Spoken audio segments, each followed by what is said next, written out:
Good afternoon, everybody. Welcome to the Country Education Partnership Professional Development Spring Series.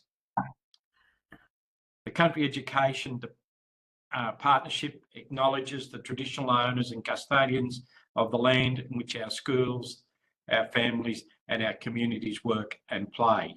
We pay our respects to elders of the past, the present and those that will lead their collective future. Today I'm delivering from Watchabolic country and my name is Brendan Ryan. The focus of today's session is early childhood education and care.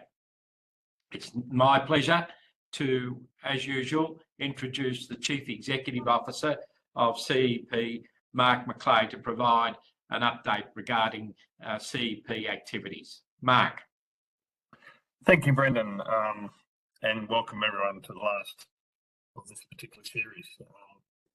Just one area I want to mention today. So this week, which is the last week of term 3 for Victorian schools and government schools, the mental health menu, there have been some slight changes to government schools, and we're really keen over the next 6 to 8 weeks to hear from government primary schools as to the mental health fund, the menu around what they're choosing for 2025, if they're going to continue with how they were using it in 24, even how they go about choosing. But in particular, if there's items on the menu that aren't available to rural groups, like companies perhaps promoting that they are, but when you get to nitty gritty and the fine print, that they're not. So we're going to be out visiting schools in the next 6 to 8 weeks, gathering that information, but we're really keen, and if it gets to it, we may form a focus group then to meet back with the department to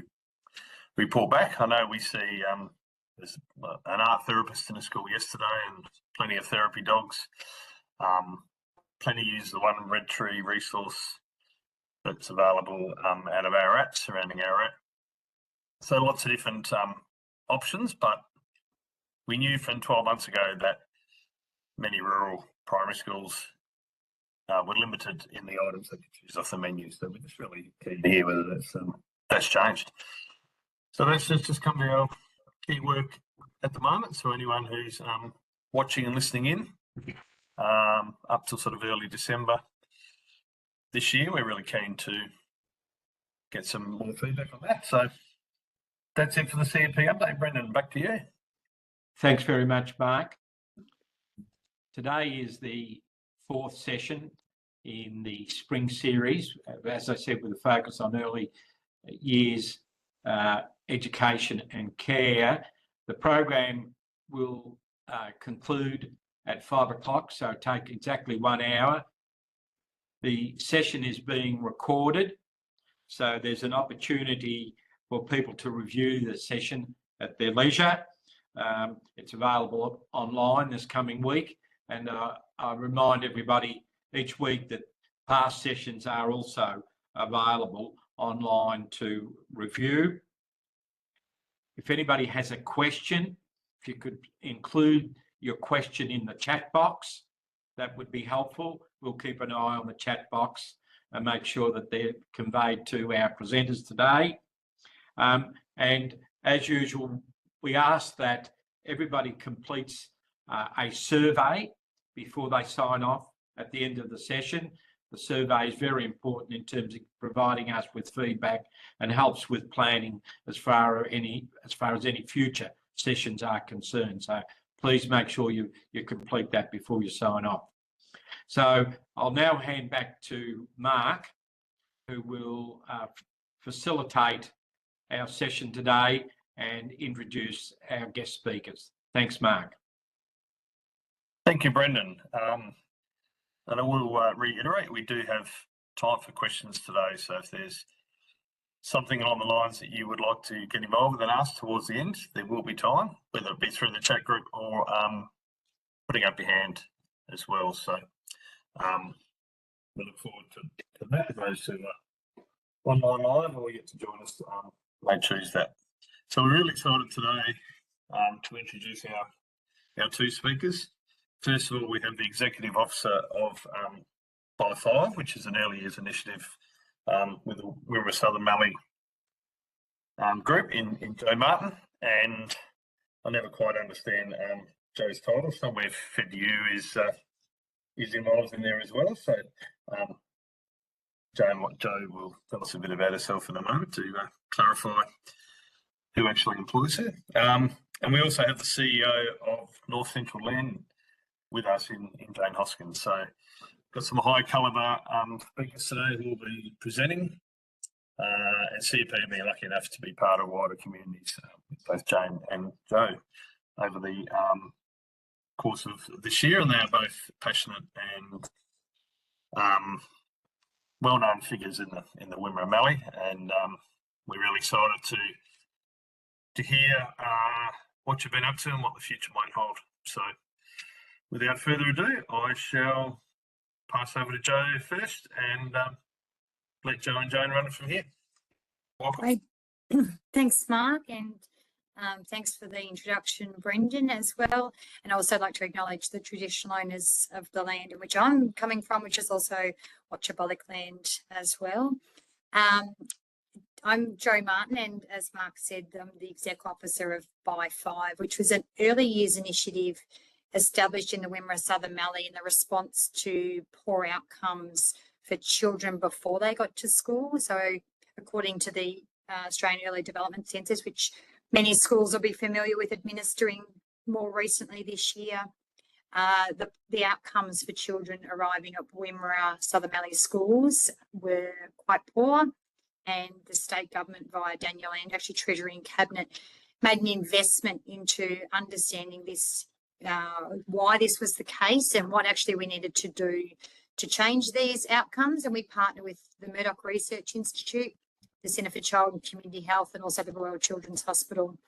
So that's why we're here and where we fit into the picture in terms of early education. And Mark's right, we're actually, our physical building, we sit at Fed Uni, but we're not actually aligned with Fed Uni, but we do work with them. So we're in Horsham, and I'm based in Horsham, but cover the full Wimmera Southern Mallee, and I'm fairly, having worked across this region for, I'll say 25, maybe 30 years, and grown up in the Mallee in a little community called Yarpeet, fairly familiar with rural landscapes. So certainly helped with a health background, helped me use some of the similar issues in terms of small populations, access to services, all those challenges were not dissimilar in health. And so understanding this early education space was a new learning, but also come across some really great people, which is Jane. Jane, which some of you will be familiar with, based in Charlton, and our paths crossed, I suppose, around these early years, because it's something that's a big passion area of Jane through the North Central LLEN, but also in her Stronger Family, Stronger Community work that obviously has highlighted the big void of access to early education, particularly the childcare component, and we'll talk a bit more about that. There'd been so much work done in our region trying to resolve this issue around viability, and we all know that in thin markets the viability argument is often very difficult and almost an impossible problem to solve. And if we look at it from an equity issue, we might have a slightly different solution. So look forward to sharing what we've learnt more recently, but on the back of, and I'll say decades of work, because where we are today is not because of what I've learnt in the last few years in this space, but what people who have been in this space for a long time have been able to help us understand. So it's also an interesting day today, because today you may see in the news that the Productivity Commission have released their report into early childhood education and care across Australia, and there was 3 distinct areas that they were looking at, which was unserved markets, which is basically where you don't have access, underserved, which is not enough, and then adequately served. So I'm actually be heading off from this to do a drive radio interview about the Productivity Commission, which on the surface is okay, but we look forward to looking into that and seeing the actual government, the federal government response to this as well. And that's probably the the pivotal piece is how do governments respond to these inquiries that they do make. So Jane, we might put the slides up.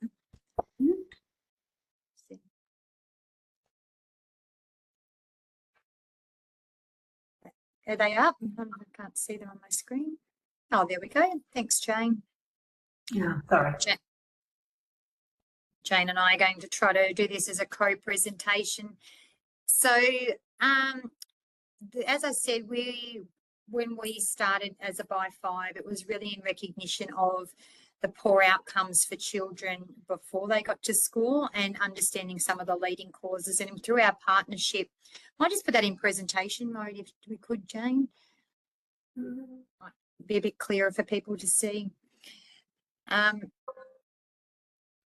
It was really important that the Murdoch Children's Research were really clear that early access to high quality early education and care was one of the 5 key pillars to ensuring that children, when they arrived at school, were in a position to learn as best they could. So Jane, on that second slide, we've got the map of an area that we took a deep dive into in relation to access. Sorry, Jane, it's still not in presentation. Sorry, Joe, I've got a spinning wheel. All these tests that the CEP crew have done so well before just always seem to fail when we go live. Is it in presentation mode now, sorry, Joe, or not? No. No. It's telling me it is. Okay. I can share it if you have any issues, Jane. Sorry, Madison. That's all right. Yeah, it's not going to ship. That's telling me presentation mode. Sorry. No worries. I'll share my screen.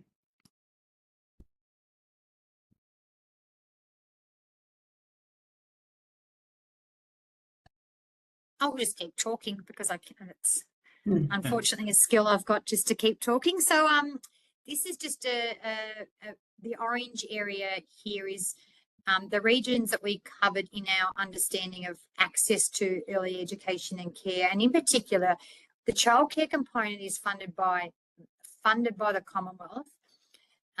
The kindergarten component is delivered by the state, and the school part is obviously delivered by the state. We were really interested in this childcare component because particularly vulnerable children benefit from access to, and it is actually a part of the education system in terms of early education and care. It's staffed by people with certificate, diploma and bachelor trained qualifications, but it's a really distinct silo difference between childcare and kindergarten. They're very different administration, different modelling, and often they don't work together. So we were particularly interested in the childcare component in populations under 5,000 because the way that the Commonwealth fund childcare is that it's on a per capita basis. So 4 children, they get 4 lots of funding, 10 children, and naturally when you've got small numbers like you'll find in towns like Hopeton, like Charlton, the numbers often don't stack up to make this service viable, which means that even not-for-profit providers won't be in these regions.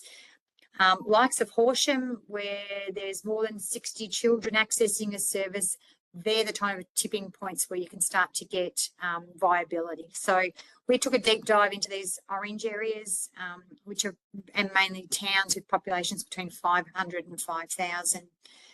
I might move to the next slide. So again, just don't worry so much about the detail of this graph, but in terms of the AEDC, which again, I'm sure schools are more familiar with the background of information and what goes into creating this AEDC data, but this is administered across Australia, as you know, and it showed that the Wimmera Southern Mallee back in 2018, so this is the region that I deal with, was slightly higher than the Australian average, but also, and again, slightly higher than the Wimmera Southern Mallee, the Victorian data, which is around 20%, one in 5 children arriving developmentally vulnerable in across Victoria, and it increased slightly when you came to our region. Post-COVID, when the next census was done, which is the next slide, you'll see that there's a marked increase in that vulnerability. This also included the Ganawara, Bullock and Loddon areas. And when we break these areas down into even local government areas, we see some areas of within my catchment up to 50% of children arriving at school developmentally vulnerable. And all indicators are that the AED see as an indicator of how well a community is doing prior to that. It's not a reflection of the school setting, of anything to do with the school setting. It's how children are arriving at school. So when children arrive at school, and I'm not going to preach to the converted here, but when they're arriving at school with challenges that have not been addressed, or things aren't working for children, that just makes that learning so much harder. And the flow-on effect of that, again, I don't need to reinforce here, but when in my early days in By 5, I remember meeting with a group of principals. I think it was 59 schools across our region, and the secondary principals would often say, get things worked out in the primary and then we'll be right. And everyone's getting the primary would say, look, get everything sorted in the early years and then we'll be right. So certainly a reinforcement that we needed to do more for children, particularly rural children, to ensure that we could narrow this gap, and that children then, once we all know that you can't redo these early years. So getting things right early and getting things in place makes such a difference, not only to the school environment, but to children in general, and families and communities, and early education is really important. Next slide. So when we compare some of our communities, again, the detail is, I'm not going to go through all the detail on this slide. It's more highlighting that when we say some of our local government areas, and of the 7 that Jane and I work across, the 4 of those are more closely aligned to the Northern Territory than they are any other state in Australia. That's the outcomes of children. So when we think about our region, say in the Wimmera Southern Mallee, if I said our children are arriving at schools similar to children in the Northern Territory, I think it's pretty alarming that we hear that. And again, post-COVID, I was hoping that things, children in our region didn't seem to get locked down as much, but we still see the impact of this being exacerbated. And we often see that when adverse events like drought and fires, etc., floods, often affect already disadvantaged populations more. And maybe that's a case for COVID, is we were already disadvantaged in a lot of ways, and maybe COVID exacerbated some of those disadvantages. So to hear that some of our local government areas are having children present at their schools, and I'm not talking about 50% of 4 children, I'm talking about big cohorts of children, hundreds of children, when you've got 50% of them arriving at school developmentally vulnerable, and we are worse than the Northern Territory, I think that should ring alarm bells for lots of our people, and we want to make that. Well, I think there's a commitment from everybody to change this and turn it around and actually narrow this gap. We are in Victoria, so we're really keen to make sure that every rural child, wherever you live, gets the same opportunity to thrive in life as anyone else. So again, it's not meant to be destroying, but it is a bit alarming that we need to act now. The next slide. So as we said, we realised that one of the 5 things we need to get right for children, amongst other things like antenatal care, access to maternal and child health services, is early education and care. So childcare is part of that. And it's not only important for children, so that particularly our vulnerable children who exist everywhere have a place to go where they may get social, be exposed to social environments, they have language books read to them. It's really important for those children to have an opportunity to attend that. But it's also really important for families. If you don't have access to childcare in your town, generally speaking, and it impacts on a family who can't potentially go to work, and the income in that family is also impacted. And we know that it's also a really vulnerable time for particularly women. If they can't go to work and be independent, then we also see some vulnerable environments being created because they don't have access to childcare. It's also important for communities, and we have, you know, story after story of particularly schools who say that they can't operate because their teaching staff can't get to work because they've got no childcare. So we know hospitals, we know all of our communities are impacted when people aren't able to participate to the level they choose to. We're not suggesting everybody has to use childcare, but if you choose to work or you want to work, this gives our communities a chance to utilise the resources in our town to make them thriving, and also enables people to move to our towns because you've got those pretty basic facilities there. Again, we've got story after story of parents who can't work because there's no childcare in their region, which impacts so many other elements of their community. So it's really important for all of those elements. And also for some children, if they're in a childcare environment, it might be the first time they actually get some challenges or some variances flagged that they may not get picked up in other, some of their key ages and stages visit maternal and child health. So again, really important part of our community fabric. Next slide. So together with Jane, but also we spoke to every service provider in our region, our childcare provider in our region. We spoke to families, we spoke to local government. We also obviously used the research to help us come up with some ideas on how to create strength in the system. We actually avoided the word viability because it doesn't make mathematical sense in terms of the way it's funded for this to ever be viable. We actually needed to see how could we strengthen this option and what would need to change in two parts. One, what could we do today to make things better within the existing resources, and what do we need to advocate for rural communities, particularly these 500 to 5,000 communities, to make these settings more structured for childcare, not to be based on good luck, which a lot of them are, but based on structural reform. So we had two components to this, and that's what was captured in this report. Next slide. As part of that too, this is just again a visual. We had 40-something leaders invited to a forum in Warwick-Nabil, again discussing options. We had the Commonwealth and the state present at this, and seeing how the two pieces work together or not work together. And it was a great session. We also had parents there as well, which is really important that we hear parent voices. So a great forum where we learnt a lot, and we always say we haven't finished learning. And I hope today we can have lots of discussion around some of our ideas and what does that mean to your community. The next slide was that, again, in relation to the Productivity Commission, we, as part of this work that we were doing, we wanted to make sure that rural voices were being heard in these decision-making around the reforms that the federal government were going to make. So we,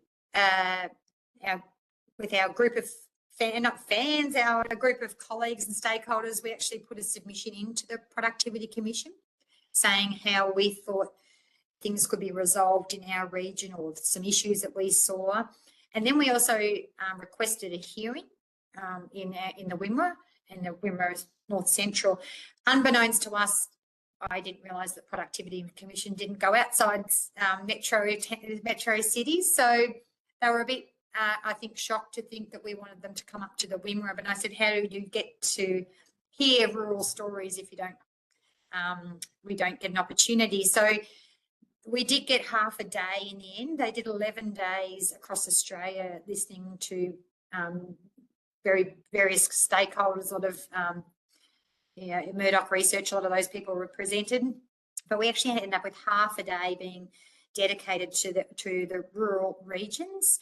And we had on the screen, you may recognise some faces or not. We had everyone from parents. We had some great parents expressing not only their challenge, but actually some of the recommendations that were made in the draft report, what that would mean for them, whether they agreed or disagreed. So it was a really powerful and unforgettable were the terms that the Productivity Commission used after this session. And it was a great representation of, I would say, people influencing or having a say in how policy is made.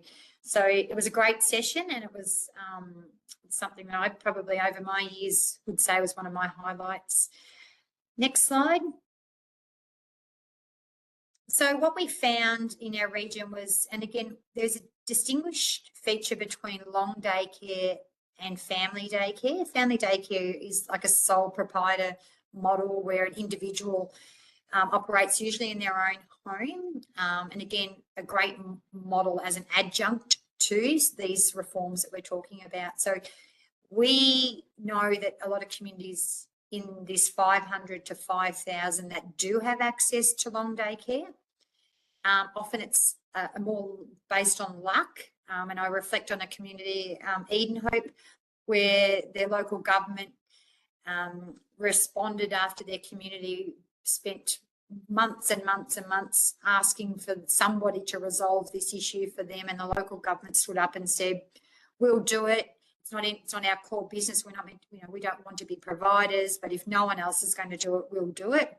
And so they might be seen as a community that has childcare, but it's probably based on great will of the local government and also passion and drive from the parents.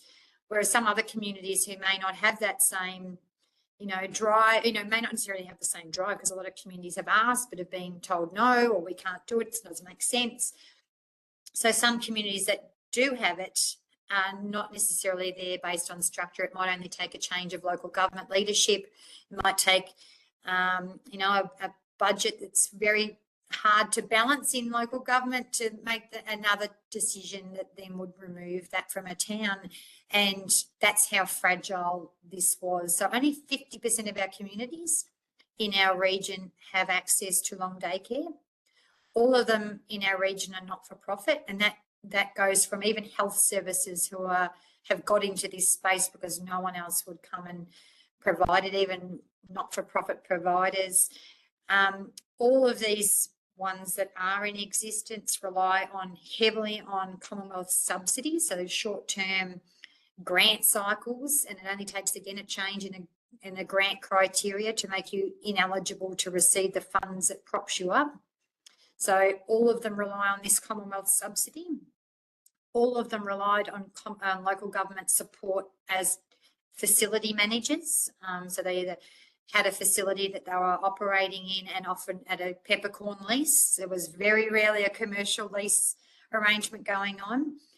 Or the providers that were there were relying on their bigger centres to offset the cost of running their smaller ones.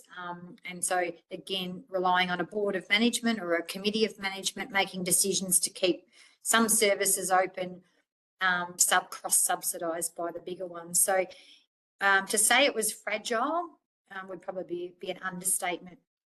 So, again, we were looking for a new system, and a lot of the questions then we started to ask, well, who else is in this space? Who else could we lean to at a town level? Because if we are truly talking about access, how can we ensure that all these pieces fit together? So if we go to the next one, Jane, as I said, there's been a lot of movement at the Commonwealth level with reviews, but there's also a lot going on at the state level with the Best Start, Best Life reforms, which again you may or may not have heard about. It's looking at increasing 4-year-old kindergarten to 30 hours a week.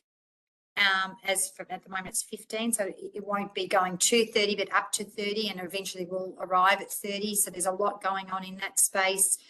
Definitely the free kindergarten access, but also there's some 50 early learning centres that are being rolled out across Victoria, and Matoa in my region is the first recipient, or will be one of the first ones open next year, and that will actually be operated by a new branch or a new entity called Early Learning Victoria, I think that's the right term, who'll become the provider in that facility.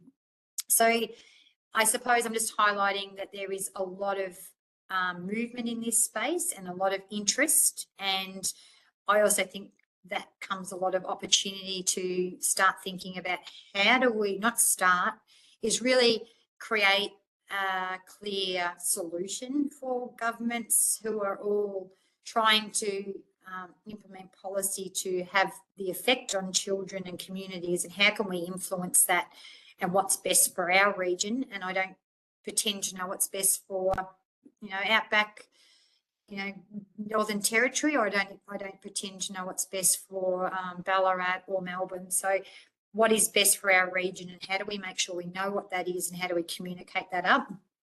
Next slide.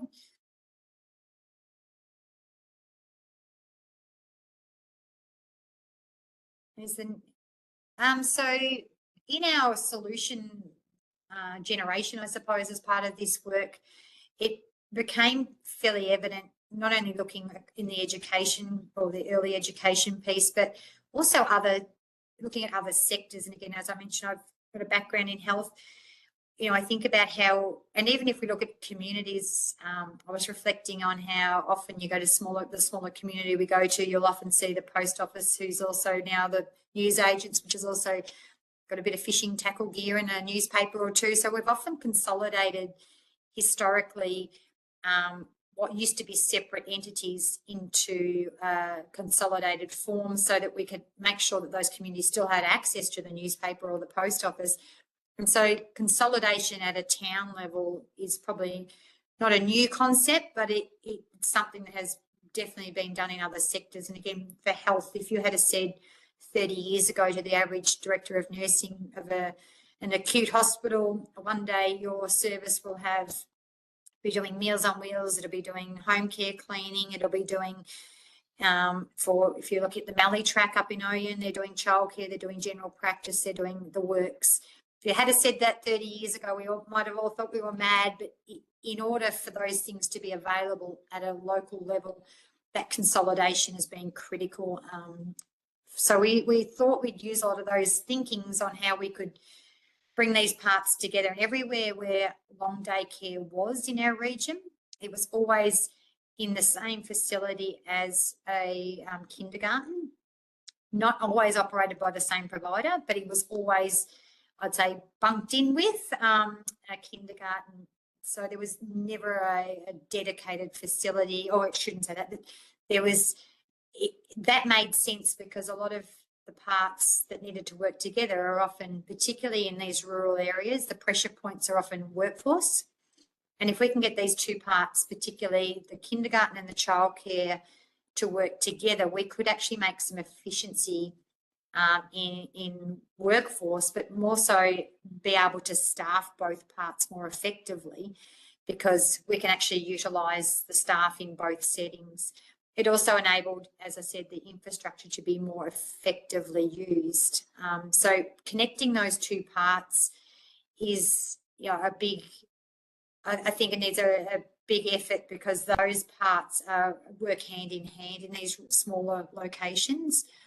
Not only is it hand in hand at a town level, but when you've got a service in our town down the road who's doing something similar, having a bigger footprint gives you some peer support. It also gives you an opportunity to have potentially some casual staff that could be utilised in one place or the other. So it gives you a greater ability to operate day to day if you've got some flexibility with a larger staffing pool. So we knew that if you have not only those two parts, the kindergarten, the childcare, working together, but also over a region, then you may have some greater strength points, because you can have those professional development, supervision.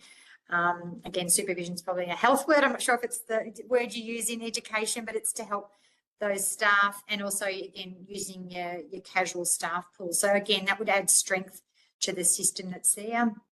And also, we were really important that we needed to maintain the integrity or the support of local government to see this as such, even though it's not their responsibility, maintain leadership in this space is really important, because without that, we just end up with luck. So it's critical to maintain local leadership for our communities to have these resources. Next, Jane. Oh, sorry. So this is, again, some of the advocacy work. This is an advocacy paper that we've been a part of with Regional Development Australia. And again, you won't be able to see the detail. It's just that there's a lot of things that we're advocating for in a system change, such as, rather than having a per capita funding, having base level funding so that we can have some service security. There's some reference in there around workforce, some pay parity, which is, you may have seen over the last few months that there has been a pay increase for childcare workers who were paid considerably less than say a certificate 3 in aged care. It was about $9 an hour difference. So if you're living in, and I keep referencing Hopeton, and you were having a certificate 3, and you could, the pay parity between the certificate level qualification in a small town even, but across a peer group, was really disparate for what we are actually asking these people to do.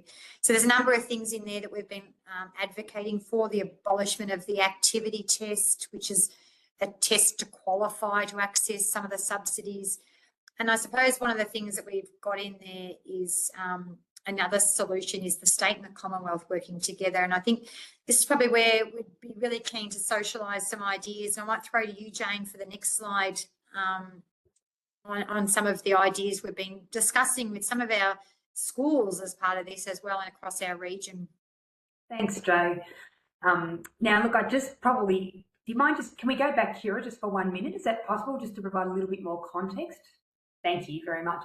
So just to give a little bit of context to this, hopefully, well, not hopefully, I'm sure you've actually heard from what Jo's been sharing, that this is a very complex space, and there's been generational investment in the early years at both the state and Commonwealth level, but we really need some reform to realise what we can see could be or will be the most significant educational, social and economic investment of our generation. So that's why we're probably so passionate about this, and why we can both speak about it underwater. So as you can see there, we know that universal early years education is absolutely critical. We know that it's delivers for children, families and the economy. And our focus, I guess, and it has been on children and children arriving at school ready to learn. So hopefully that's where we can bring our school, our education system to the table around this. This has been put together by a group of cross-sectoral leaders across our communities, and Mark McClay is part of this. Also other people from health and community and education sectors. And it's been endorsed by Regional Development Australia across the Mallee, the Loddon Mallee, and also the Grampians region, and also our regional partnerships across Loddon, Campaspe, Mallee and the Wimmera Southern Mallee, just for a little bit of context for you. And we will provide this to you. And also there is a 4-pager that sits behind this as well that has a bit more context that we've basically put together, haven't we, Jo? Because we've had feedback from some politicians and advisors who said, we want to speak to this, but we need a bit more information. So Kira, if you don't mind going to the next one now. So just to bring this, into a conversation, I guess we're committed to advocating for a rule model that recognises place and existing strength in communities. And Jo's been talking about that too. We're really committed to, as a group, to really breaking down silos, and it requires, as this slide says, coordination at all levels of government. We need everyone to come to the table and agree to align their initiatives and work for best outcomes for children and families and communities. So you might have heard the term stewardship bandied around a bit lately. And unfortunately, in the early years, in the early childhood education and care, there isn't anyone that's really in charge or the stewards of this. So we're really needing that to happen as well. And as Jo said, base level funding, we need secure backbone funding, much like happens for kindergarten, if you're aware of that, where you are funded for a certain amount of places year to year, which means that you can guarantee a workforce, you can look after your workforce, and you can guarantee a service for your community. The equitable remuneration, oh, that's a tricky word, is actually all about making sure that we are paying our early years professionals appropriately, and we're actually calling, as many others that are working with us, for the same remuneration for kindergarten and childcare, to bring those into line together, recognising that they play a huge part in ensuring that children get the best start to life, particularly those who are more vulnerable. We know that quality early childhood start to life is what makes a difference, and the review of the regulations is critical to actually achieving the best outcomes. We've got, as Joe mentioned, we've got services that are actually kindergarten and childcare that have just got a wall in between them, but are operating on completely different systems, and that's not, particularly in rural Victoria, is not making the best use of workforce and efficiencies around that.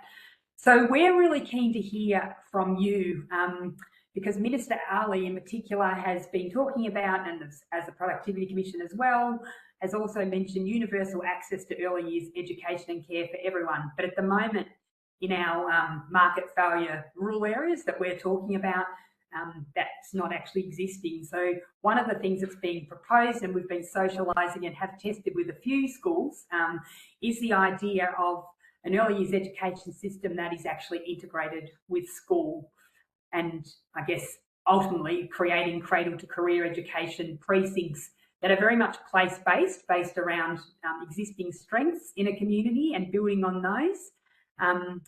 But also, I guess we know that every community is different. We know that there's different strengths in every community, different complexities. So we're really interested in understanding from the many rural schools that exist across Victoria, what might be, whether this is something that they would be interested in. I'm sure they're interested in it because they want children to arrive at school ready to learn, but where they see their role in supporting that, and also really the barriers and enablers for achieving this sort of concept in their towns. And we're really we're proposing a model that actually allows us to work with each of our towns to sort of develop, I guess, a master plan around this with our communities. But really keen to hear from you. I don't know, Mark, whether we can ask people, whether we can ask for something in the chat, or whether we can ask for people to get back to us as well. That's fine as well. Yep, so there's our contacts. And we would love to hear from you. We'd love you to reach out to us and give us your thoughts. Good, and I'm sure it'll all be constructive. We would love to see whether this is something that we can test a bit further. We'd love to talk to communities who are keen to even look at a model that we could pilot. We've got some interest in some support around that. So love to hear from you across our Wimmera Southern Mallee and Loddon Caspian Mallee areas and beyond. Thanks, Jane. And we'll welcome Brenda and I. We'll have a couple of questions as well, but we will welcome others. Just before we jump to you, I'd just be fascinated to jump to the other side of the state, to Damien Lappin, who's with us from Locksport. What's the provision of childcare in your town,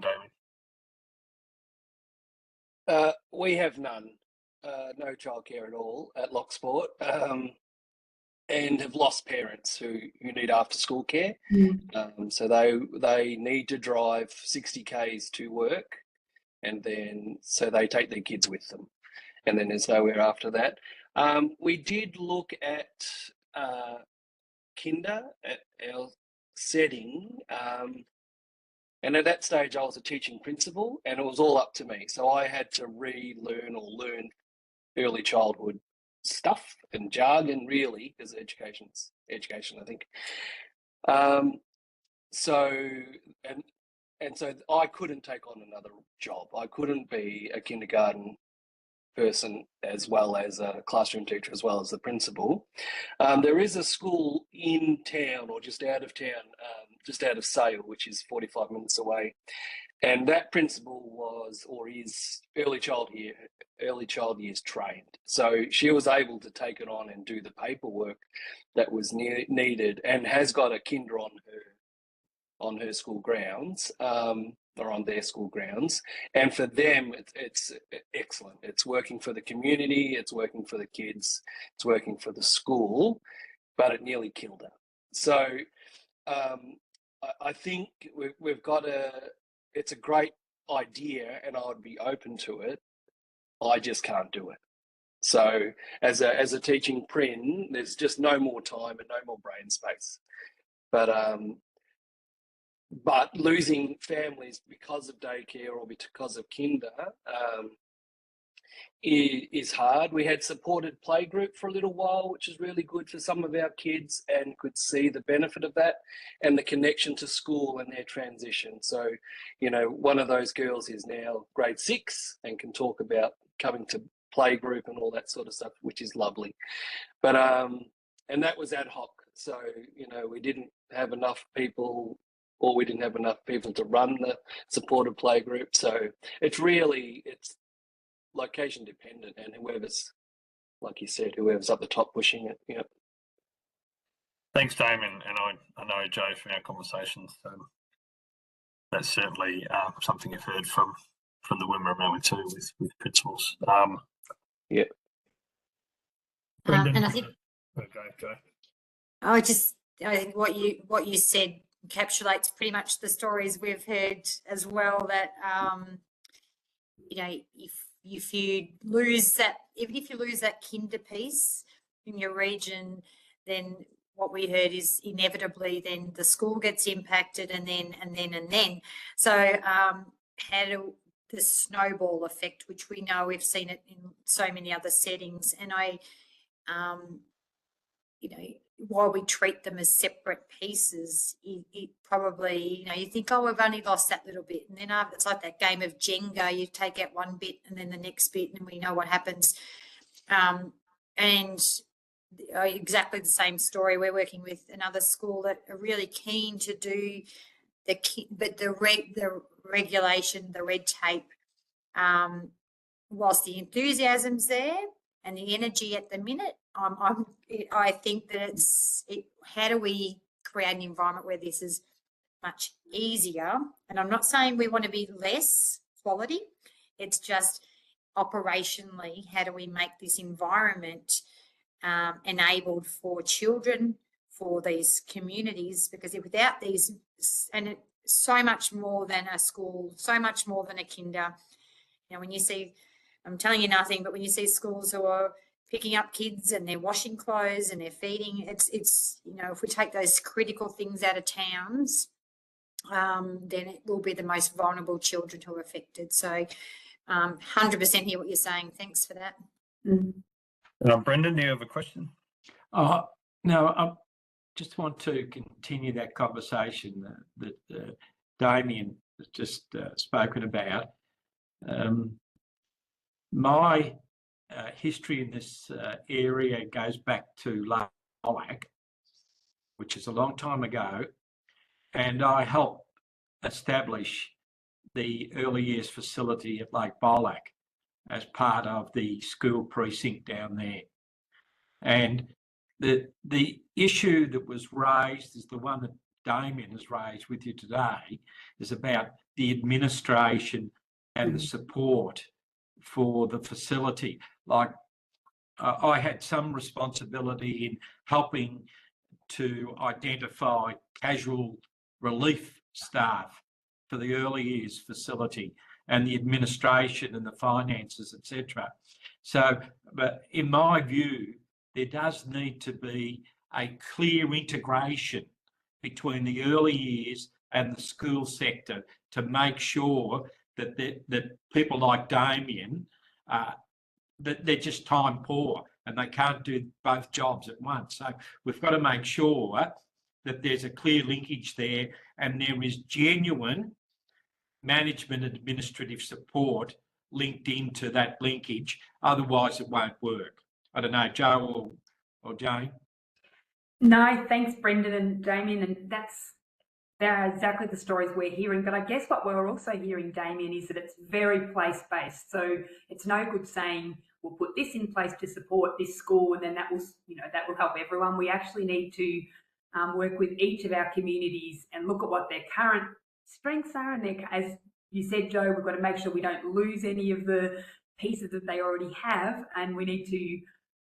They use the word, Brendan, harmonise systems so that we can actually make them work together, and that doesn't mean we deplete quality at all. We might need to look at a different quality system to actually make it workable from a red tape perspective, from an administrative, as you said, Brendan, the administration and support perspective needs to be reasonable, and we can still ensure that we're having quality services that start from cradle, and particularly for our families that that really do need that additional support early. If we can have it happening around the school environment, it just makes so much sense. But there is a lot of complexity to it. We hear on so many levels, and I guess we just are very keen to keep hearing those stories and to advocate for a local place-based approach that takes all of that into consideration. Brendan, just to your point too, often, I used to administer a hospital, so I was the CEO of a hospital, and often I'd have in my team one speech therapist amongst 300 staff. And so, sometimes this early education or the childcare might be a sliver of what you provide, and you can do it, you might have the agility then to provide, open on Wednesdays and Fridays, whatever you need. You can have much more agility with staff. The problem I found when I was in health was still a speech therapist that needed peer support. It still needed professional development as an individual. So I think in structuring, when I reflect on what we did well in health, we may have sort of stacked things to keep things local, but we often didn't do the horizontal support for that particular individual, who was looking after their clinical supervision, who was looking at their records, who was providing that peer support. I could do the other day-to-day stuff. So, I'm wondering if that kind of support is also required for that piece. If you've got one kindergarten teacher and you might be the principal of a P12, how do you get that kindergarten still that other level of support as well? I think you're right, Joe. Networking and mentoring is going to be absolutely critical in the whole process. That's one of the reasons why we find we lose our teaching staff, is because they feel isolated and they haven't got the network around them, mentors available to support them. And I think if you're going to set up a structure, that sort of connection is essential in terms of sustaining the model, in my opinion, and access to professional development that you've just mentioned. Well, that's the work of CEP in terms of providing greater access to professional development for rural teachers. I think the issue applies to early childhood, of making sure that there's a conduit, there's someone there that's advocating and making sure that professional support is available to staff across the system. Thanks, Brendan. Just a quick one, Joe and Jane. So purely on a financial sense, childcare is never going to be viable in many school care, same as before and after school care, purely on a numbers sense. Just what your pitch is for the Commonwealth Government around, so it's not going to be financially viable, but what's your pitch? Is it a moral one? Is it I know you mentioned a lot of that in your presentation, just wondering, bit of feline influence. Just wondering what your pitch is around, I guess, equity for rural areas. Well, I think part of it, Mark, is, and Joe, jump in, but part of it is that we can't afford not to invest in this. If particularly if we're saying that every child should get the same chance, wherever, this is very much the government's perspective at the moment, that every child, no matter their postcode, should get the same chance in life. And that actually means that equity sort of conversation means that you have to have a different model in different places. So I guess our pitch is that the current metro metrics that actually that are being used for early childhood education and care, where they're sort of I guess trying to drop in centres into each community, doesn't work. We won't get the outcomes that we, even if they aren't looking at the viability, we won't get the outcomes unless we actually look at that place-based local model that considers what is actually required to make it work in rural communities, what are the strengths that currently exist, what are the different needs that exist in rural communities. So I think, yeah, it's that we can't afford not to. It's never going to be, in the short term viable. However, we know also that all of the cost benefit analysis work that's done says that the investment returns, very high.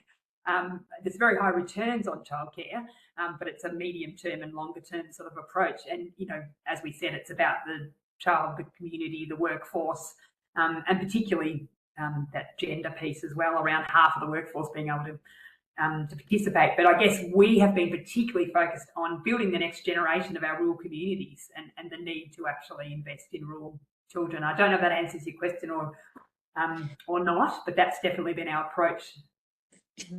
I couldn't agree more with what Jane said. And I think when the current Prime Minister mentioned that his commitment to making childcare as equitable as Medicare and superannuation, then I think that's a big statement for every child, regardless of where they live. So again, I think it's about equity rather than viability. But there is ways we could do this more efficiently and effectively across the system, not just pour more money into it, because we know, having lived in these communities, more money doesn't always solve our problem. We can have if I can't get it, I can't use it either. So when the NFF, the National Farmers Federation president, said this is one of the most important things on their agenda, Grain Growers Australia are saying this is one of their most important topics, then, I think the investment speaks for itself. Yeah. Thank you.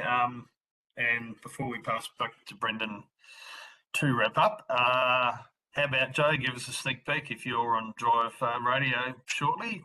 What's going to be your main focus areas from the Productivity Commission report? Well, to tell you the truth, Mark, I'm going to have 20 minutes after this to flick through the report to make a statement. It's only just literally got released at lunchtime. So my first cut, and you know how you do that little Google search on the word, rural was mentioned once in the document. So I'm hoping that there's some more detail to come, but it's probably more important about the government's, either party, their response to this report. They can write lots of words. It's how do we actually respond and how do we get the most out of this? And I think that's why we need to be on the front foot, working with people like yourselves to write, this is what that said, this is what it means to us, this is what we need for that to actually take effect. So a bit of light reading, that's for sure. Thanks, Joe. Back to you, Brendan. Thanks, Mark. And Joe and Jane, thanks very much for your presentation today. I just wanted to mention that we haven't spoken about the lack of access, the impact that's having on some of our disadvantaged children in our communities. And we haven't had a chance today to talk about that, but I think that's a critical issue of what impact this lack of access is having on, for instance, the Indigenous young people in our communities. But I think that's an important issue that we need to follow up on. But thank you very much for your presentation. I'll remind everybody that the survey is in the chat box, so please complete the survey before you sign off today. Today is the final session in the spring series.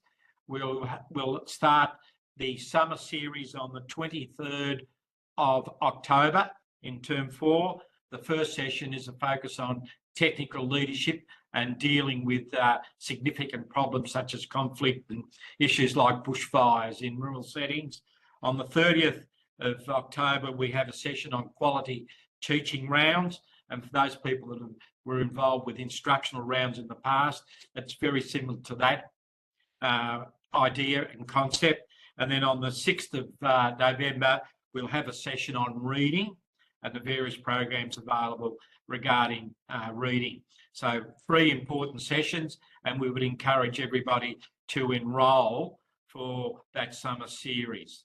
And I'll just jump in, Brendan. The reading one, we've just secured the co-authors of a book called Out of the Box, which looks great. A journalist and a educator have combined to produce that book. So they're going to publicise their book, but also share the content of it. So we've just secured them today. So we're really excited to add that to that last session. That's terrific. Okay, notice we've just about run out of time. Thank you, everybody that's been involved and participated in today's session. Bye for now.